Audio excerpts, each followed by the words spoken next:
What's happening, guys? Sam Adams here, and welcome to a brand new episode of Caffeinate today for April the 8th of 2019. My name is Samuel Adams, and welcome to today's show. Of course, this one a tad late because I just went to the eye doctor, but that does not derail the hype train. We still have a show to get to today. But of course, if you are brand new to the program, this is a daily gaming news podcast that is hosted live on twitch.tv/TheSamuelAdams 5 days a week, Monday through Friday at 7 a.m. Eastern Time. If you did want to check out the show live, however, it's also up on YouTube and podcast services around the world later on in the day. But today, or more specifically this past weekend, we saw Steam countering review bombs for the first time ever, thanks to the new measures they have been taking. But on top of that, Microsoft, Sony, and Nintendo are under investigation in the UK over their subscription services. There is a rumor going around that Xbox Live Gold and Gamepass will be soon sold as a monthly bundle. A report says that Watch Dogs 3 will indeed be set in London. A Division 2 Easter egg suggests that Assassin's Creed could be heading to Viking times. Minecraft has now sold over 30 million copies. Early quit penalties are coming to Apex Legends. Respawn vans are popping up in Fortnite, so we'll talk about that. The Elder Scrolls Blades is out right now for everybody on iOS and Android, but it has set a record, or at least become the most. It's at the top of the list for the App Store. And finally, a Nintendo Direct is potentially happening this week. So a packed show to dive into today, and I do hope that you enjoy it. But again, if you are new, welcome on in. And without further ado, let's go ahead and jump into it. First off, Steam counters Borderlands 1 and 2 review bombing. New measures appear to be at work. Steam's new anti-review bombing measures appear to be working. Borderlands 1 and 2 suffered review bombing on Steam after 2K announced Borderlands 3 will be a 6-month timed exclusive on the Epic Games Store. But Valve's new anti-review bombing measures have kicked in, and these off-topic reviews are excluded from the review score by default. Currently, a message is displayed on the Steam pages for both 1 and 2, warning a period of off-topic review activity was detected. According to Twitter account Steam Database, Borderlands 2 was the first game to make use of the new countermeasure, with over 4,000 reviews excluded from the calculation. It is an encouraging sign. Valve has often come under fire multiple times for inaction on Steam issues. Indeed, recently Metro Games suffered review bombing after Metro Exodus launched as a timed Epic Games Store exclusive as well. However, while these Borderlands 1 and 2 review bomb scores are excluded from the overall user score by default, they are still actively live on Steam if people do want to read them. And as expected, most are complaints about Borderlands 3 launching first on the Epic Games Store. Meanwhile, Epic's drive for exclusives shows no sign of slowing down, despite the controversy over its effort to establish its store. And so this is the first time that we've actually seen this effort being put into use, where you can actually see a difference between the legitimate score of a game based off of the quality of the game itself and the score that factors in all of the dissatisfaction from the overall community. So whenever you're looking at this from a more subjective point of view, it more accurately depicts the quality of the game for those that might just be browsing the store looking for a new game. So if right now this wasn't implemented, somebody who had never heard of Borderlands might dive into the store, find Borderlands, and say, oh, this must be terrible because the reviews make it look terrible at the current time. But with that being said, now with this new implementation of this new feature, it looks like things are starting to kind of even out. While people's voices can still be heard, they aren't factored into the overall rating of a game at the very basic foundational meaning of the rating of a game. A lot of people might say this takes away the power of the voice of those that are dissatisfied with the way the company is running the Borderlands franchise, but at the same time, you're also abusing the review system by using it to kind of, you know, push your ideas when a game should be released and where it should be released onto the overall game itself, rather than focusing on the point of reviews, which is to make the quality of the game known to those that might be interested in purchasing it. But with that being said, I personally have no problem with the Borderlands 3 6-month timed exclusive on the Epic Games Store. Again, as I say, it feels like every day at this point. The Epic Games launcher is a free launcher. It's a free download. It's another icon right beside Steam that you click on when you want to play a game, and boom, there it is. Literally not a big deal at all, unless you were one of those people that likes achievements, as I always say. I understand. I identify with that. But if you were worried about Borderlands 1 and 2 being review bombed, it looks like that's still happening, but not in the same way that it has in the past. It's good to see this working, and I think it's a fantastic way to ensure that reviews are indeed reviews and not the reflections of a community's dissatisfaction with stuff outside of the game itself. But now let's move on and talk about Microsoft, Sony, and Nintendo, because the three companies are under investigation in the UK over their subscription services. The UK's Competition and Markets Authority, the CMA, has begun an investigation into three companies' business practices over their subscription renewal methods. And this is something that has actually bitten me in the ass a couple of times. Microsoft, Sony, and Nintendo are now being investigated to ensure that they're not in breach of UK consumer law when it comes to the auto-renewal terms of their online subscription services, as well as their T's and C's and cancellation and refund policies. Of course, T's and C's being terms and conditions. The CMA has contacted all three companies requesting information on their online gaming contracts and is asking customers to reach out to the CMA to share their own experiences with the service. Rollover contracts are becoming more and more commonplace, and it's essential that they work well for customers, said CMA Chief Executive Andrea Caselli via industry.biz, or gamesindustry.biz, excuse me. Our investigation will look into whether the biggest online gaming companies are being fair with their customers when they automatically renew their contracts, and whether people can easily cancel or get a refund. Should we find that the firms aren't treating people fairly under consumer protection law, we are fully prepared to take action. The case page specifically hones in on a couple of issues, including: are the contract terms unfair? How easy is it to cancel or obtain a refund? How fair is the auto renewal process? And more. As the investigation has only just launched, the CMA hasn't reached a view as to whether or not the companies have broken consumer protection law yet.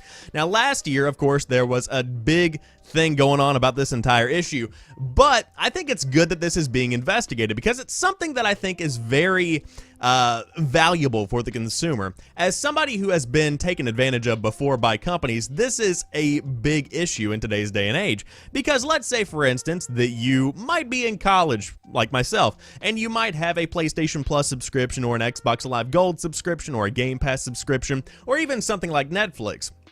The fact that it continuously renews month after month, year after year, without necessarily notifying you — some companies do, some companies don't, or it could just get shuffled into spam — that's a big problem, because that's your cash that's literally being siphoned out of your account.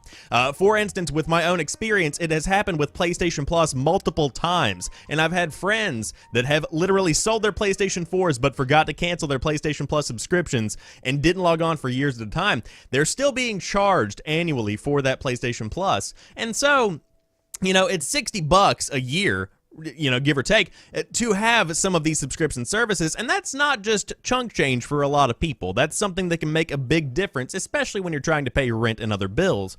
So for the CMA to jump in and ensure that people, at least in the UK, are getting their money's worth and are actively being taken care of and treated well, I think it's a fantastic move. You know, I think it's something that should be looked into. Now, of course, lawyers are going to ensure that nothing is awry over there at Sony, Microsoft, or Nintendo, and everything can be defended. So will this actually ever go anywhere? That's yet to be seen. But could you be seeing some kind of settlement fund coming out and, you know, you getting a couple of bucks in a couple of weeks? Hey, maybe. You never really know. But again, it's good to see that these people, these organizations, are ensuring that consumers are not being taken advantage of, or at least the complacency and the disconnected nature of consumers isn't being taken advantage of. Let's put it that way. It's a better way to put it. But now let's talk about these subscription services, because a couple of them could be being bundled together very soon. A rumor is going around that Xbox Live Gold and Game Pass will soon be sold as a monthly bundle. Rumors have been swirling today from various well-connected sources saying that Microsoft is going to soon introduce a combined subscription service for Xbox Live Gold and Xbox Game Pass. This combination would include both of Xbox's fairly essential services into one subscription service. The rumor comes from a known leaker, Hoxod, maybe perhaps, on Twitter, who pegged the combined bundle at $14.99. Thurrott and then later The Verge came out to confirm that their sources have indicated the same thing. For month-to-month users, this works out to about a $5 savings. For everyone else, it's not really much of a savings, but it's likely more convenient for the end user. For Microsoft, this is likely the best way to get players hesitant to subscribe to Game Pass for long-term periods to stay subscribed, While there has been a bevy of free trials and what one might describe as a Game Pass ideal titles have become boosted numbers, maintained subscriptions have been a lot more difficult. When it is tied to online multiplayer access, people might be more willing to pony up the extra cash per month. So what that paragraph right there is basically saying is that if Xbox Live is tied directly with Game Pass, more people are going to be getting it because you get Xbox Live anyway, and then you just get more free games. It is not clear if Microsoft still plans to offer these listings separately, but it seems unlikely they will force the bundle at this juncture. In the future, though, it's not hard to see a situation where one day Microsoft does not delineate between the two subscriptions in the future. It's a smart way to backdoor people into accepting a subscription service as a key feature rather than a side thing for what will end up being a lower overall gaming cost for a lot of consumers. And so a lot of people might say this isn't the best consumer-friendly approach to how you want to do gaming subscription services. If you look at Xbox Live, it's fundamental to the multiplayer functionality of an Xbox. You need Xbox Live Gold if you want to have any kind of true experience on the Xbox One or the Xbox One X. My entire camera is frozen. So, that's a good time. That's just nice. That's beautiful. Nice. Are we good to go now? Are we fantastic? I have no idea how long that's been like that. But with that being said, Xbox Live Gold is essential to the overall functionality of an Xbox One and Xbox One X, whatever you might have. And so whenever you have Game Pass coming in, it brings a ton of value to those that are playing on Xbox. It's something that should genuinely be looked at. It's something that should genuinely be considered by everybody that has an Xbox. And so to combine these together, I think brings more people into the fold, brings more people into play Xbox, Game Pass games. But on top of that, it also shows them the value of Xbox Game Pass, because it is, I would say, essential for those that are wanting to play some of the best games on Xbox right now for a relatively low monthly fee. So now the question is, as the article does present, are we going to be seeing a combination approach to Xbox Live Gold and Xbox Game Pass in the future? And I think you very well could be seeing that. I think that's something that is not too far out of the way whenever it really does come down to it, to imagine in 5 to 10 years, hey, you don't have Xbox Live Gold, you don't have Xbox Game Pass, you have the Xbox service or whatever it might be called, and boom, it's all bundled together.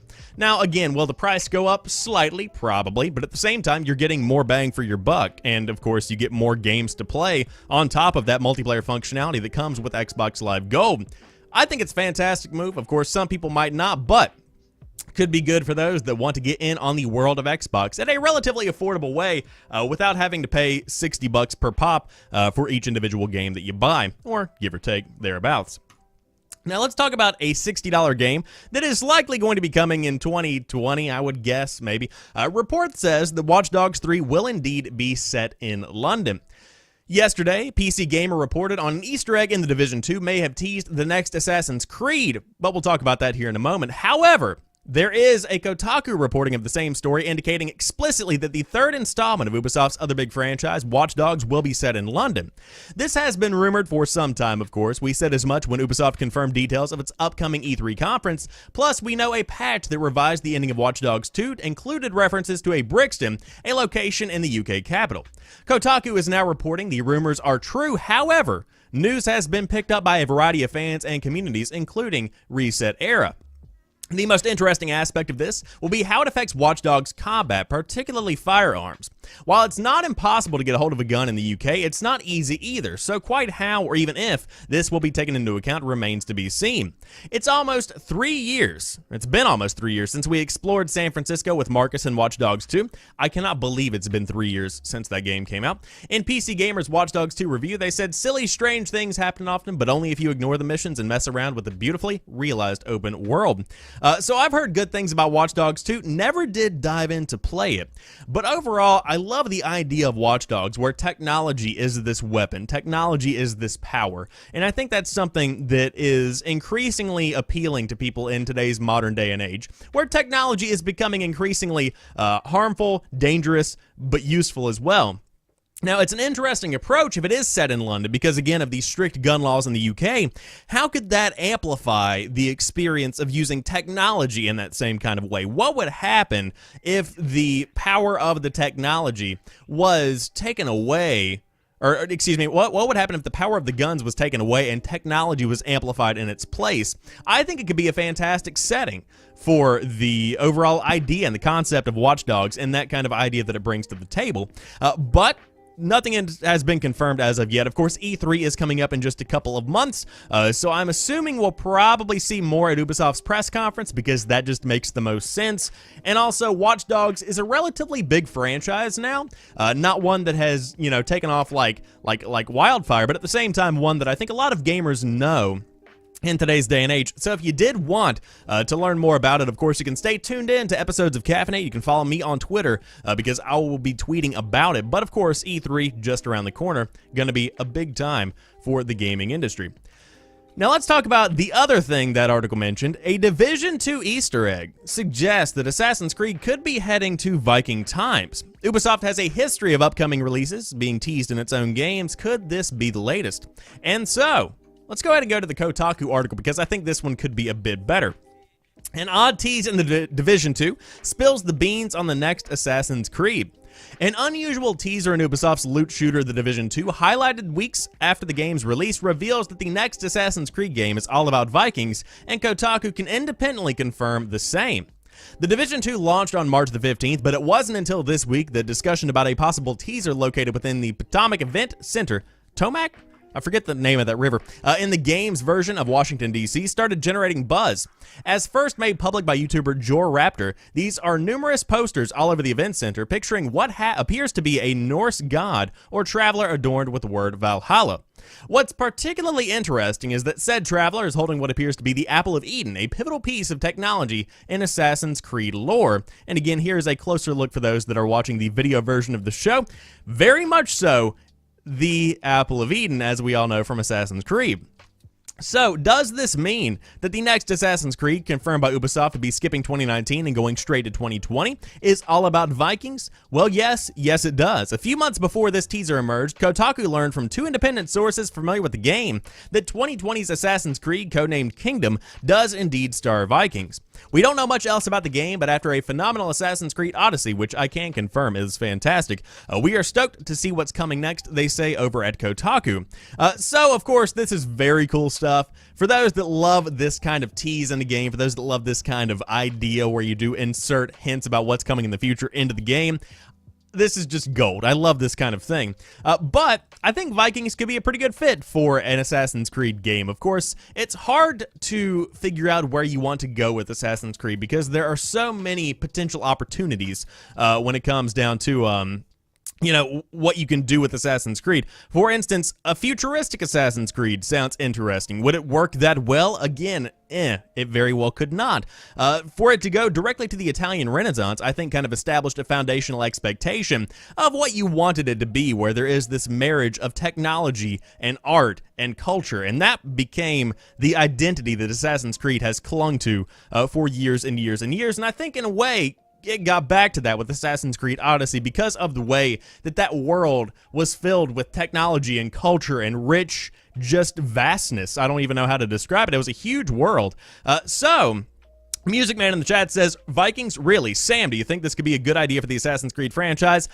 It could, depending on the way that they approach it. Again, everything sounds strange the first time that you actually hear it, because, for instance, thinking about God of War, the hit game from 2018, if you saw it on paper, and you said the next God of War is going to completely and totally undermine the fundamental mechanics of God of War, and take it out of the mythology that it has been built in since 2005, you would say, what are you smoking? How is that going to be a successful idea? And then boom, there it is. But I will also say that I've said it in a couple of videos in the past couple of weeks, but Assassin's Creed right now is going through an incredibly interesting transitional phase of its life, where it's not the game that it used to be back around the Assassin's Creed 2 era, where it very much so was the classic Assassin's Creed experience. Now it's changing over and becoming more of an RPG. It's becoming very much so rooted in not only its combat, but also in its leveling system and its skill trees, stuff like that. It's a very different game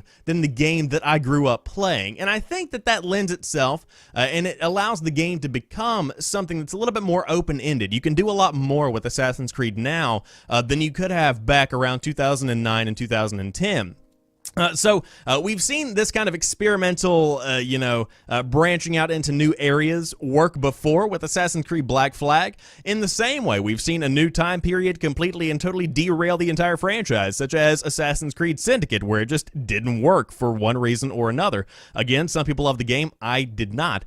So will Vikings be good? I'm not really sure. What I can tell you is that Assassin's Creed Origins and Odyssey have both laid a foundation for the Assassin's Creed franchise to flourish going forward, especially when it comes to Odyssey, because that game is stellar.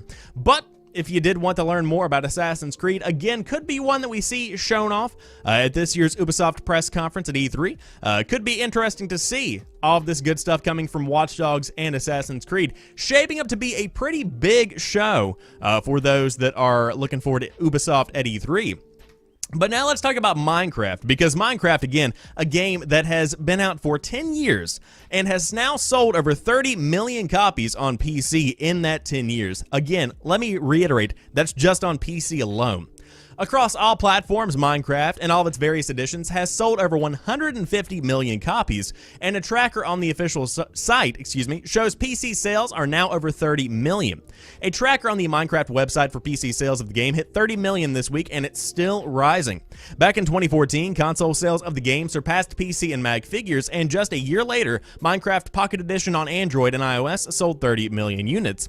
In October 2018, Microsoft's head of Minecraft, Helen Chang, told Business Insider that the game had accumulated over 90 million monthly active players and had sold over 150 million units across all platforms.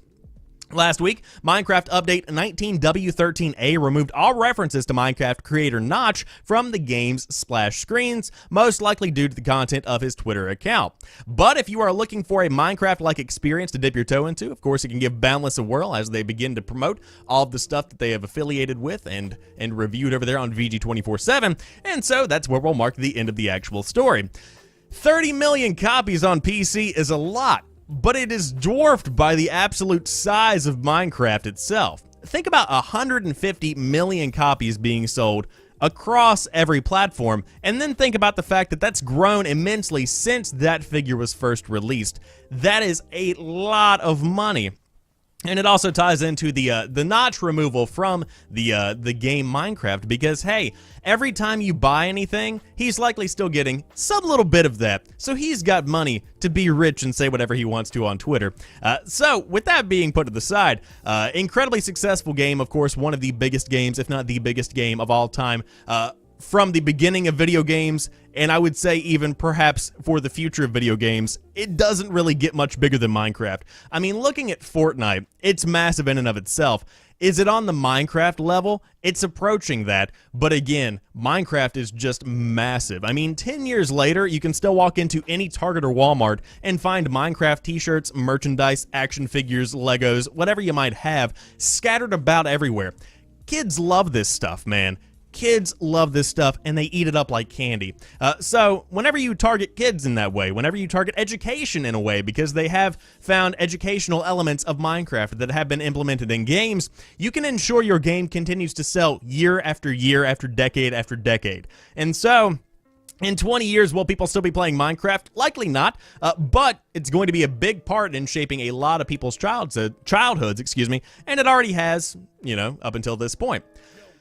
But a game that is growing exponentially, not quite on the level of Minecraft, is Apex Legends, and there is a big new update coming because early quit penalties are coming to the game, but the feature should not have gone live with update 1.1, however they will be coming in the future. Respawn has confirmed that while early quit penalties are coming to Apex Legends, the feature shouldn't have gone live with update 1.1. While the latest update introduced a raft of new features, including the ability to invite squaddies from your last fire team and accidentally wiping some players' progress, some players noticed they would get a 5-minute cooldown for every 3 games they'd quit mid-match. There was no mention of such changes in the patch notes though, and it turns out that's because while Respawn has been developing the feature, it wasn't supposed to go live just yet. So internally, we've been working on and testing this feature, but it wasn't our intention or plan to have it go live with the update that went out today, Respawn community manager Jay Fresh wrote on Reddit. There was a piece of script that was missing and caused the leaving match early penalty to be turned on when it shouldn't be, and that's why it wasn't in the patch notes. We updated the script, tested with QA, and now it's disabled for all platforms. We don't have an ETA on if or when this will come out for real. Apologies for the confusion. Naturally, if you don't habitually quit matches early, then you might not even have noticed the change, but Respawn subsequently added that the penalty was never applied if your team wasn't full, and the respawn timer never factored in either. That means you are free to leave without repercussions if you've already bled out and died. The feature has now been disabled, and Respawn did not expand on when it might be deployed deliberately. So overall, some people were freaking out about this, and to those people I say, don't back out of your match early. Because, again, very much so a team-based game when it comes to Apex Legends. If you don't know how the game works, there are 3-man squads, and there are no solos, there are no duos, it is all 3-man squads. And so, although you can do some solo work fairly well if you are good at the game is incredibly dependent on the fact that you have teammates to back you up. And so whenever you just back out because you might be having a bad game, you might get bad loot on your drop, whatever it might be, that hurts other players' experience. And so to have this implemented in the way that it was implemented, I don't really have a problem with it. Because again, every 3 games, if you back out mid-match, then you get a 5-minute cooldown. That's fine to me because, again, every 3 matches. If it was like you back out of 1 match mid-match and then you get a 5-minute cooldown, that's a little bit much. But at the same time, again, it's something that I think should be implemented. In addition, the fact that you don't get any kind of penalty for backing out after you've bled out and died, the fact that you don't get any kind of penalty for if you have less than 3 people in your squad and you back out, that's fine as well. That even adds more value to the overall setup. So I think it's something that should be added to the game. Again, Apex Legends is a growing game, a big game at that, and one that I think is going to definitely have a big following going into 2019 and beyond. So hopefully this kind of feature will improve the quality of life of the game and also improve the overall ability for people to maintain their patience within the game and not just back out whenever they get a bad drop or whatever. You can work your way back out of a hole whenever you get into a bad game in Apex Legends, and it makes the game itself even better at that. I love my time that I've spent with the game. I think it's a fantastic game, and I think that it can go nowhere but up from here. Of course, balance would be fine with some weapons. A couple of changes here and there would also benefit the game, but again, still a very solid one right now, and again, for those that were concerned, that has been rolled back, so you can dive back in, and of course, there was a glitch which erased all of your progress. That's also been fixed as well, so they are definitely making some big changes and playing with the pieces over there behind the scenes at Apex Legends. But Apex Legends also introduced a big new feature to the Battle Royale genre, and that is the fact that after your teammate has died completely, you can then pick up their little banner and go and rev them at basically a revive station. So apparently the guys at Epic Games thought that was a pretty swell idea, and now Respawn vans are pulling up in Fortnite. The next update for unimaginably popular mega hit Fortnite Battle Royale will bring in the ability to revive your teammates at various spots where reboot vans have been parked. No longer will you have to go on alone after your friends are wiped out by someone in an eerily unblinking scuffed up panda head. Here is a man in a banana costume explaining how it all works if you did want to check out the dev update. But basically, if a squad mate gets killed but you slip through the enemy's fingers, you can bring your friend back at a reboot van by grabbing the reboot card that they drop. Doing so will paint something of a target on you, though as the van lights up and starts honking as though you've set off a particularly obnoxious car alarm, and then go on cooldown, preventing others from using it for a duration of time. Sound familiar? It's Apex Legends. Your teammates won't have any items when they bounce back, so they'll need to leech off of whoever revived them or scramble to find whatever hasn't already been picked up, but at least you'll have the numbers in your favor again. Yes, this is basically the same system that they have in Apex Legends. Perhaps if they got there first. Their studio is literally called Respawn Entertainment. But, of course, this is a fantastic idea for any Battle Royale. One of the biggest problems with BR is that after somebody dies, they're gone for good. And to some degree, that also kind of raises the stakes. You know, if you have 4 people playing Fortnite, 2 of them die, you could have 2 really good players that overcome the odds and are able to bring out a victory without the whole 4-man squad. But at the same time, for those that are average players like myself, potentially below average players like myself, then you might have an issue with that because you might not be as good as a 4-man squad featuring 4 different streamers. So, with this Respawn van idea being implemented in the game, the reboot vans being implemented in the game, I think it brings up the value of people sticking with their squad, especially when you aren't squadding up with people intentionally. Like if you're playing random squads and somebody dies, they might back out and then you're left with 3 people. If they die, you might, be alone in a squad match. You never know what's going to happen. So for the ability to be implemented where people can be brought back from the dead, I think is going to bring a lot more people into squads and also make it a much more friendly, welcoming experience, and one that you don't necessarily waste a lot of time with, because you'll more than likely be revived if you are in fact a good player and your squad is relatively good. You can probably come back and finish out your game. So of course, I also want to mention that this is why competition is healthy in the gaming industry, and this is why competition is healthy for basically anything in life, is because whenever you have somebody else competing with you, whenever you have new ideas that are meant to rival existing ideas, you get innovation, you get new concepts, you get new ideas, and that's what you're getting with the reboot vans. Is that would Fortnite ever have implemented this otherwise? Likely not, because nobody else was going to do it and nobody was complaining about the way that things were. But the fact that Apex Legends has taken off as quickly as it has forced Fortnite to look and say, okay, why is that game so popular? Why is it doing so well? Oh, they have cool features, they have good ideas. Boom, let's bring some of that stuff in. And that's why any kind of competition is good, regardless of whatever industry you are talking about. So if you do want to dive in and check out the reboot vans, it should be coming out in the brand new dev update if you did want to check it out for yourself. And of course, there's a video explaining how it works and everything over there on the official Fortnite YouTube page. But let's say you don't like Fortnite, let's say you don't play big games, let's say you want to play the Elder Scrolls Blades. You are not alone, because it has topped the App Store in its first week of iOS sales. Bethesda's mobile action RPG tops the App Store with 1 million downloads following its early access launch. Announced at E3 2018, The Elder Scrolls Blades went live on iOS and Android last week for players who had signed up for early access, and has already been downloaded by more than 1 million users in its first 7 days, and has already made almost $500,000 in revenue. Sensor Tower reports that the game is #1 in the download charts, with 42% of downloads coming from the US. U.S. players also accounted for 76% of spending, totaling around $380,000. That was my bad. The data is only for iOS, so total downloads are likely to be a fair bit higher. Now, the game itself, of course, is free to play, but contains in-app purchases to hasten players' progress, including silver chests that hold gold and items like equipment, supplies, and materials. The Blades received an update last week to iron out a few kinks, with Bethesda promising future balance tweaks specifically for the silver chest. But this was a big release for mobile for 2019.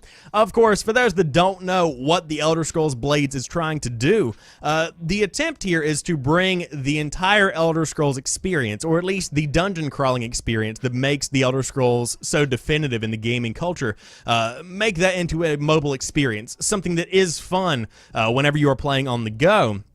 And so essentially you can grind dungeon after dungeon after dungeon. There's this town kind of hub that you can go back and kind of explore and move around in. Of course, nothing on the scale of Skyrim. Make no mistake, this is not a big Elder Scrolls game. But for a mobile game, I think it's very fitting. I think it's one that definitely accomplishes a lot of things and brings a pretty cool experience to the mobile platform. Of course, it's also coming out on PS4, Xbox One, PC, anything that you can even imagine. They are trying to bring this game to literally every device that you play games on. This is going to be the Fortnite of Elder Scrolls in a way, where it's just out there on everything, which of course is ironic because of the meme of like Skyrim on a toaster, Skyrim on a plane, Skyrim in a Tesla, like stuff like that. It's funny because it's actually happening. But I digress. I would love to see where Blades is in 2 years' time, because I think it's going to be a big game, especially if they can balance things out and make it very welcoming, because microtransactions can often be contradictory, I guess, in a way, become the enemy of gamers, where it's just they don't like that kind of experience. But if done properly, it can be a pretty good time. So with that being said, we will see what happens with the Elder Scrolls Blades. But if you did want to dive in now, the game is open to everybody. If you did want to check it out on both iOS and Android right now, and join the over 1 million players that have already given it a shot.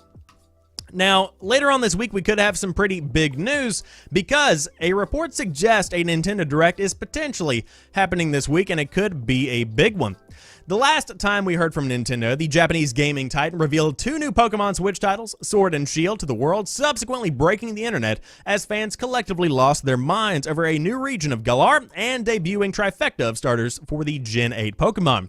That was almost 2 months ago, but rumor has it, via a reputable source of Industry Leaks Gaming Intel, that another Nintendo Direct, a live stream filled with Switch and 3DS related news and announcements, could be scheduled for later this week, specifically on Thursday, April the 11th. This makes more sense when you remember that Reggie Fils-Aimé, CEO of Nintendo America, is officially retiring. Sorry, I'm getting choked up. Reggie. He's officially retiring on April the 15th, so this Direct could be a great way to give the industry icon a fun and memorable send-off in true Fils-Aimé fashion. As for what announcements to expect from the potential Direct itself, Gaming Intel has not confirmed anything, but there is plenty to speculate about. For one thing, we know that Persona 5's Joker is coming to Super Smash Bros. Ultimate as a DLC fighter very soon, and Nintendo could use the Direct as an opportunity to announce its release alongside the game's 3.0 patch later on this month. Pause. Insert this here. Additionally, a Persona 5 version to come to the Switch has been rumored for the past couple of days. I would expect that to be included with this Nintendo Direct if it is in fact going to be happening. Of course, sort of kind of leaked by Best Buy. But we will see what happens with that.